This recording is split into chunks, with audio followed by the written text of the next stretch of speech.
Hello friends, இன்றைக்கி என்ன வீடியோனா, இது நேற்று வீடியோவோட கண்டினியூவேஷன் தான்.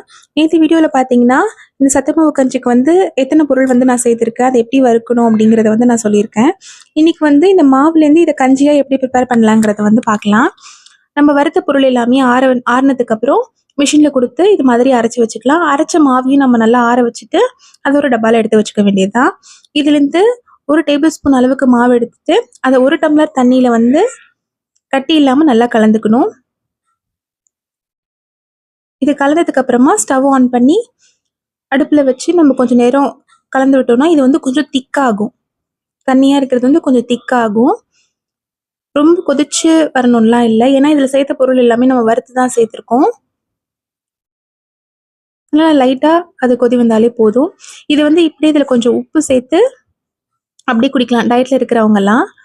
அப்படி இல்லை அப்படின்னா கொஞ்சமாக காய்ச்சின பால், வெல்லம் இல்லைன்னா நாட்டு சர்க்கரை சேர்த்து ஸ்வீட்டாகவும் குடிக்கலாம். ரெண்டுமே நல்லா தான் இருக்கும். நான் வந்து இன்றைக்கி என்ன சேர்த்துருக்கேன்னா, கொஞ்சமாக பாலும் நாட்டு சர்க்கரையும் சேர்த்துருக்கேன். அவ்வளோதான், நம்மளோட சத்துமாவு கஞ்சி வந்து ready. Okay friends, thanks for வாட்சிங். இந்த சேனல் பிடிச்சிருந்ததுன்னா மறக்காமல் சப்ஸ்கிரைப் பண்ணுங்கள். தேங்க்யூ.